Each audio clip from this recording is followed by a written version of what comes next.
Mamadou Mouhamed Ndiaye. jërë ngeen jëf gisuma Macky Sall démb waaye bi mu gisee ni waa këram yi def këram gi mu di siège APR bi am na lu ko mitti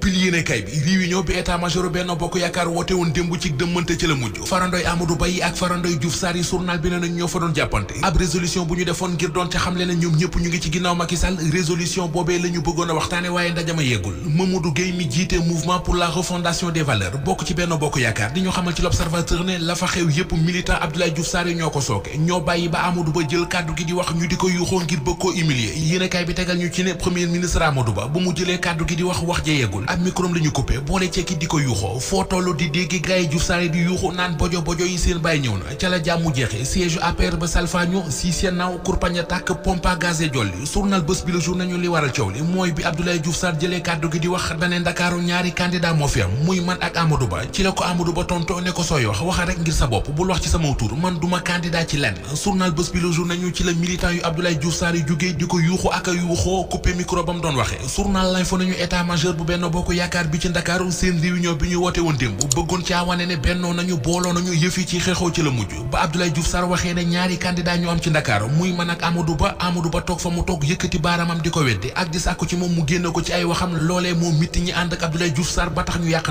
ndaje ma journal Le Témoin mi ngi ñuy wax ne ab assemblée générale la woon bu dajale woon responsable yi Benno Bokk Yaakaar yi nekk ci juróomi département yi ci Ndakaaru li ñu bëggoon moo di xamal président Macky Sall ne koo ñu tànn rek ànd nañu ak moom waaye malheureusement ci ay xeexoo ci la mujj lise ko bind ne pro yu Amadou Ba yi ak pro yu Abdoulaye Diouf Sarr yi ñoo fa doon giita ngaas li Amadou Ba tontu Abdoulaye Diouf Sarr bi mu ne Ndakaaru ñaari candidat ñoo fi am loolee moo ñul waa kër Abdoulaye Diouf Sarr yi ba tax ñu yàq xew wa ay jege ñaale moom premier ministre Amadou Ba di ñu wax ci xët mu njëkk Vox Populi ne seen waa ji Amadou Ba reculé wul benn yoon ci candidature Benno Bokk Yaakaar Macky Sall mi tànn bu ko tànnee def ko candidat Benno Bokk Yaakaar bu boobaa dina wàcc ci terrain bi wan ñëpp li mu mëne direct news mi ñu indil la nekk ci résolution bi gaa ñi bëggoon a séddoog seen gaa yi démb mi ngi ñuy leeralal ne Amadou Ba musuta wax ne du candidat bi yëglu ba ñëpp dégg ko di Ndonga Ndiaye xëy na séq waxtaan wu yaatu ak waa Source A njoolum bawal gi di Ndonga Ndiaye mi ne woon conseil spécial bu président de la république njoolum bawal gi di Ndonga Ndiaye mi samp am dëndam déclaré candidaturam ci élection présidentielle yi war a am ci réew mi 25 février 2024 nee na ca waxtaan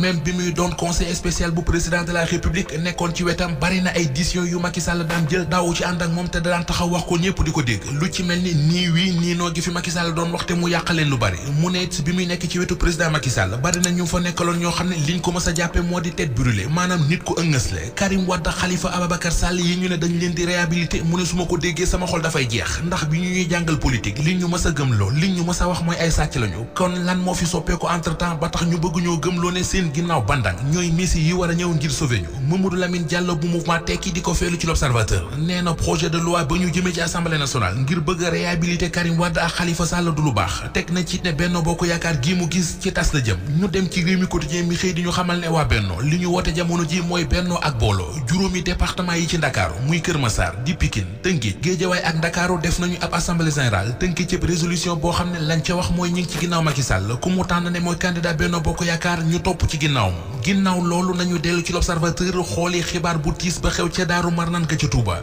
démb ay boori 10 heures ci guddi journal bi nee nañu benn miir moo fa daanu ba faat fa ñetti doomi aadama